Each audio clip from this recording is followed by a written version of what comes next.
begin my talk by saying one really important thing. Today, for me, I wanted to dedicate this talk, however it goes, to my mother, who is sitting here in the front, because she taught me how to be fearless. And she taught me by her example how to always speak your authentic truth. So, thank you for being here. She always is. So I am going to talk today about an interesting experience I had. A couple of months ago, I was invited to a dinner party, and I was excited because we were going to talk about art. And art and culture are passions of mine. In particular, the head of the Harvard Museums was here, and being an alumni of the law school, I was excited because someone was coming from the Northeast to Dallas, and we were going to talk about one of my favorite topics.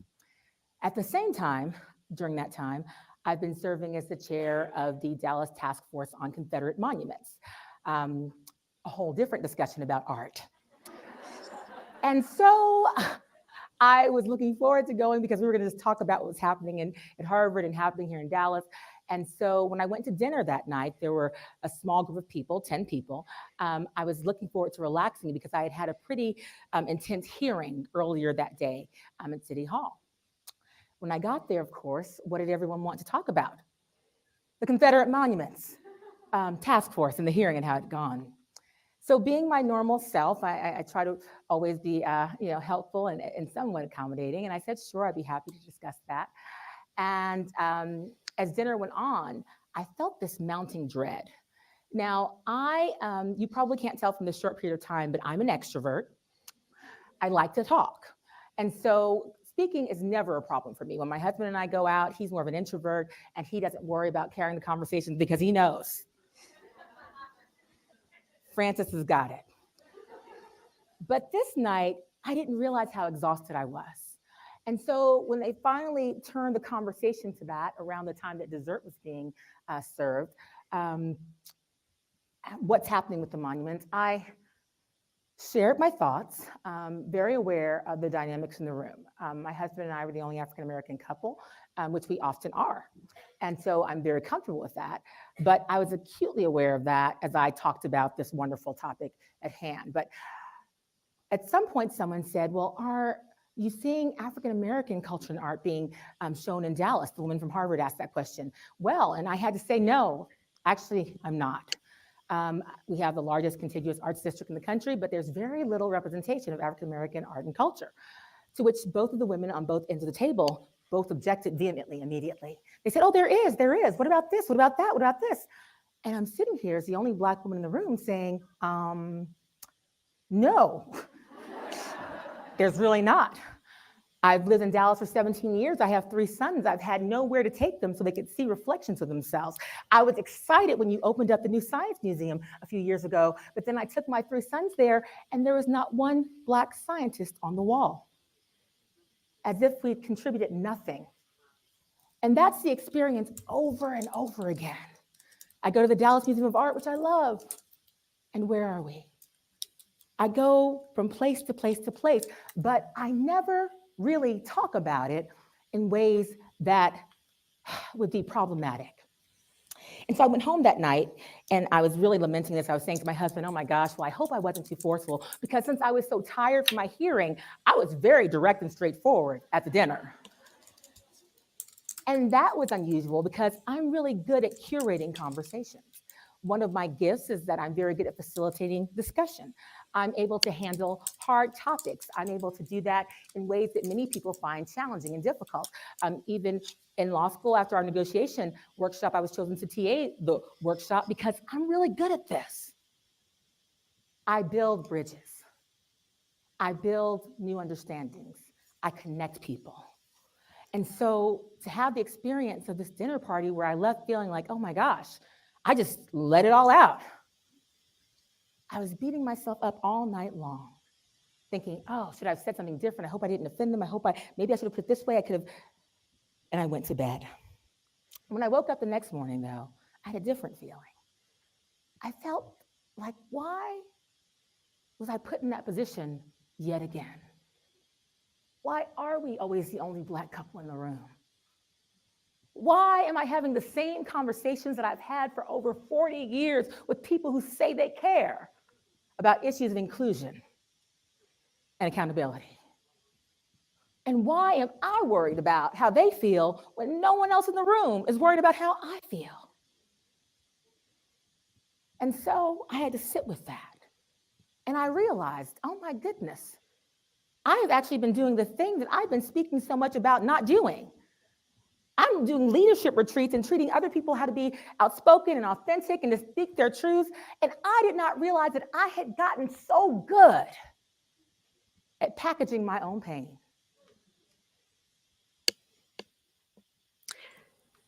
Great morning, everyone.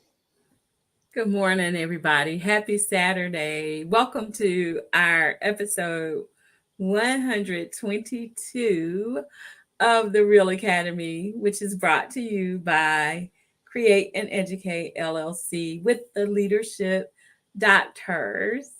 I am Dr. Tammy Taylor, and my trustmate in education, Dr. Sheka Houston, and I are thrilled that you have chosen to spend some time with us this morning. Good morning, Sheka. Good morning, Tammy. Good morning, everyone. Thank you all, as Tammy stated, for joining us. If this is your first time joining us, we definitely want to let you know who we are. And as Tammy stated, we are the Leadership Doctors, HERS.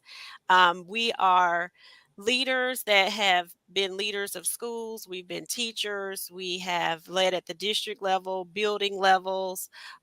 We have about 48 years of experience between the two of us, and with our dynamic staff members and students in our buildings, we were able to raise our report card grade levels, 2 and 3 report card grade levels in 1 year, which typically takes a 3 to 5 year period to happen with growth, especially when you're in the state sanctioned school improvement status.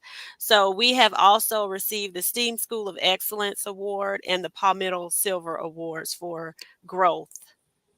So, if you're wondering what it is we do, we actually support leaders through coaching and professional development.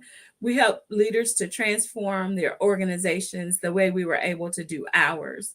We are actually working with districts both in South Carolina and outside of South Carolina. We presented to educators all over the world about our practices and the transformation system we have. Most definitely. And before we get started on our actual topic, we're going to greet everyone because you all could be anywhere in the world today, but you are here with us, and we appreciate that and do not take that lightly. So thank you for joining us, Principal Rashard Davis from Las Vegas, Miss Dot McKeever Jeter, Real Purposeful, Edwin Garcia, Josh. And I got a message for you, Josh, from our conference. I'll let you know. Somebody wanted to speak to you. Melissa Jones Chunu, Stacy L. Joy, Principal Sherrod Laws, Donna Shara Gant, September, Devon Vance Daniels, also Jasmine Harris, Dr. Nelson, known as the Boss Educator, Principal Sean Hurt, who did a fantastic job this morning. The GOAT is always with us, and we appreciate him, Principal Kafele, and we'll be joining him next. Arcella Austri, thank you all for joining us. Miss Stevens, Latanja Stevens from Detroit, Michigan, we appreciate each and every one of you. Deanna Klingman, Mr. Missouri, right here, one of our own, Tiga, Missouri. Thank you all for joining us. We appreciate you very well. So as you saw from our video this morning, our topic today is Build My Sister Collaborative, which is a project that Tammy and I are working on in partnership with the University of South Carolina. And the question that we were asking along with this topic is, what Black women in leadership are you supporting, cheering for, and edifying? And from the video you saw, she talked about how in so many places that representation still is not there in a tangible sense. And then there's people who are delusional, like the people that she referred to in her experience, that feels like there is, and you're having to constantly to defend yourself or defend a cause. And then also those support systems are not in place as well. And she talked about how she's very good at what she does. She builds bridges, and we can definitely relate to that, Tammy and I, with our story. And if you're not familiar with how Tammy and I started with this work and how Build My Sister Collaborative even came about, it was because of our leadership experience. And a book that I'm reading called The Leadership Challenge talks about they've studied for 4 decades the great leaders and the qualities that make up a great leader. And in every story that they have studied, they all came from having to overcome a challenge. And this was one of the greatest challenges that we have ever experienced in our careers when we were first year principals. And I think this was actually our second year in the principalship. They changed the state accountability model. Both of our schools ended up in state sanctioned school improvement. Tammy's school was a CSI school. My middle school was a priority school. So her school was in the bottom 5% of the state. Mine was in the bottom 10% of the state. And being chosen for those principalship positions, we were selected. Our leader was great with us. We were, perfect for the job, singing us praises. But Lord knows when we got those F's, that story changed. And the strategy was from that leadership regime was to disassociate herself from us, because if we were not, and this is us looking at it hindsight now, this was a person who had not led a school out of school improvement, did not know how to support us. So the strategy was, well, hey, if they don't do it, I've made sure that I've disassociated myself with them. I'm going to place them on improvement plans. I'm going to let the board know that I'm doing something about this. And we were told in those improvement plan meetings that if we didn't turn the schools around, we would be back in classrooms. So it didn't matter about our experiences prior to that. All that mattered was what was at hand at that moment and how we who had just gotten there were making the district look. And anyone who's familiar with data and organization knows that a lot of times when it's a year or two in, you've inherited what has come down the pike. So we would ask for support, and we had questions because we were brand new principals, and we were told, "You don't know that? You're the principal. That's why we're paying you. You're supposed to know that." So not only were we ostracized and made to walk around the district with scarlet letters on our chest and told that this was impossible. We would never get out of this because no school was going to let us take their place. We had to then tag each other as one another's trust mates and do research and seek out our own help. And it wasn't because of this weight that we're going to be put back in classrooms, because we didn't let that bother us. The thing that most bothered us was that, number one, this is how you see my school, my students, my teachers. You see us as these F's if we have gotten them, and your message to us is that we will never get out of this. You're telling me that the F is what you see. And I wanted it to be known that it is not what is here. It might be here presently, but that's not what we are. And we will show you that we are not that. And Tammy, I'll let you, speak from your Yeah. I point. mean, I don't even know that there is much more to say to that. It was a very tumultuous time because in this process of us being identified as failing schools, I was looking at the same thing they were looking at on paper, But I was also looking at the reality of what was happening in that building.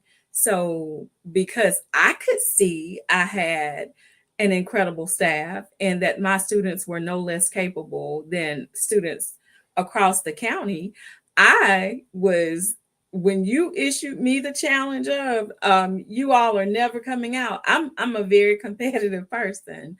Me too. Remember those three brothers who it's some kind of competition going on all the time.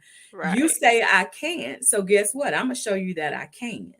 And when you have counted out these teachers and children that you put me down here to lead, now this was Hmm. not. I am appointed to this position. You sent me down here, but you Right. don't even have the confidence that I can do what needs to be done to make this situation a win-win for everybody. So as Sheka said, we didn't have that support from anybody but each other. So we had to become what we needed. We were like scrounging around trying to find people who strangers who do not know us are the people who are saying to us. Principal Sean Hurt, who's on here this morning, Yes. said, I am confident. I mean, and he's talking to us offline. This is a gentleman who has never met us before. Sheka likes to talk about the can of paint that people can't recognize you from. He is not knowing us, period. Sitting down for hours, talking us through what we need to do. And y'all got this. Listen, and he's never met us. So Never he's met looking at us. this data saying, "Oh, y'all got this. This is you got some things that you need to work on, but you got this." We go find Principal Kafele in Charlotte. Hmm. He pours into us. You can do this work. You have to be the principal who knows the schools better because you're leading it. I Right. mean, we have all this outside reinforcement. So we finally look at each other to say, we're not getting this from anyplace else. No. We have to do this for ourselves. And the wonderful thing about the video this morning, and we'll get on to that because as Sheka said, we're very excited about this upcoming event that we have. But when she talked about packaging pain, we had to really take a look in the mirror to see this is not authentically who I am. I'm not, I know what you said about this improvement plan. Thank you very much. I appreciate nothing that I'm getting, but thank you. I got my plan and I'm going on about my business because now what you've done is you've given me the autonomy to do whatever it takes to move this school with or without you. And that became our reality. Exactly. So that is exactly why we do what we do every Saturday, because we know that there are people just like us. A lot of times we're assigned to the impossible and expected not to be able to do anything. But the notion is that, well, we put them out there and we tried, we did what we could do, and they couldn't do it either. So, that's the strategy a lot of times. So we want to, number one, tell the story, because if we had the results with our staff members in 1 year that we had, with the support of people who did not know us, like Principal Hurd and Principal Kafele, you can do it too. It's just that you need support structures, and you need also to know some strategies in which we have definitely put together from our experience, because it's a lot of work, and to not have the support was just, it didn't make any sense not to have the support. Why wouldn't you want people in your district, in your area, to be successful? And even if you don't know how to do it, find people that know how to do it. Be intentional about supporting your people, because all of that matters. And more often than not, for Black women in leadership, the support is not there. And it's not sometimes just from one race, it is from multiple races, our own race as well. So we want to put the story out there because we want the narrative to change. And what we have discovered is that we don't know that a lot of people know what true support looks like. Number one, for leaders, in our research, states have struggled to figure out how to even support leaders. Sometimes that is not something that's very well known just because of that old school mentality of, when you get the keys to the school, you're the principal, you got it, and they walk away and that's over with. We are And you better dealing. know, because if you ask the question, the answer goes back to what you said before. You're the principal. Right. And we're dealing with a whole new ball game now in leadership and what we're dealing with in schools. There is no way to just do this and not have real support from people. You have to have supports in place because there's so many new dynamics, especially with not being able to really fully staff our schools anymore. So the Build My Sister collaborative is all about, number one, telling the story that there are so many lived experiences of Black women that matches our stories that it is almost ridiculous. So many more of these same types of stories exist, but are not being, widespread told. So we want to get that out there. The other part of the work that we want people to know as well, because we're targeting corporations in our area, not just for women in education, but for Black women in leadership, period.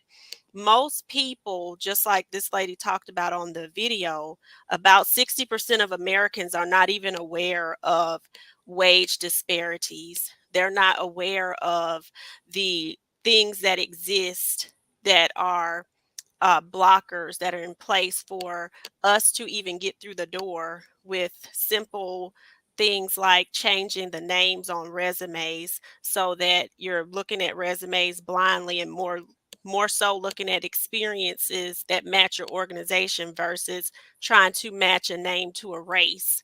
So those are the types of things that most people who are in positions of power do not realize, and not realizing their own bias towards things. And another thing that we found out in coaching, a lot of times when there are Black women in leadership, a lot of times coaches are brought on because they're to fix something that's wrong with the Black woman in leadership. She just does not fit the culture of the organization. So we want to make things those people knowledgeable about those facts, but we also want to provide true support for Black women. And that's where Build My Sister comes from. This next Saturday, December the 9th, we are partnered with the University of South Carolina, who believes in the work that we do, as well as the work that came about from Tammy's dissertation. And Tammy, go ahead and talk a Yeah. little bit about we got about 1 minute So, left. and it's certainly not enough time, guys, to We'll to have to dig do it deeply again. into our the work, because it's so comprehensive. But I'll Hmm. say this: I was this whole experience caused me to change my entire dissertation topic, and I started to look for the lived experiences and how those things impact Black women in the way that they lead. And that's what my dissertation work was around. My theoretical construct was Africana womanism. And so next Saturday, we're going to spend some time kind of going through the characteristics of Africana womanism and touching down with some of the participants from the study to just talk about their experiences as Black women who lead. And we are, as Sheka said, elated for the partnership, because it means a lot that they believe in not just the work that I did Hmm. during dissertation process, but they believe in the work that we continue to do.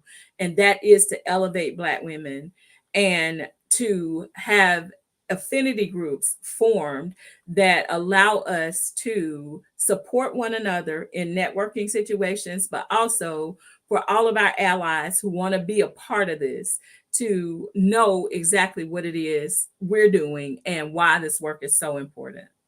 Most definitely. And we feel like the work of supporting Black women in leadership will make sure that the family dynamics change, the economic status of people in our community will change, and that will ultimately impact the lives of Black children. So that is why we do what we do. We're passionate about what we do, and we are out of time. So please join us next on Principal Kafele's page. He's going solo, so we know it's going to be great today. Back on Sundays with Unlock the Middle with Josh and Dean, and then back here on Saturdays with Principal Hurt at 10 a.m. Create and Educate, Leadership Doctors at 10:30. You all have an amazing rest of Thanks, your guys. Saturday. Thank you. Yes. And go Tigers, Josh. Go Gamecocks.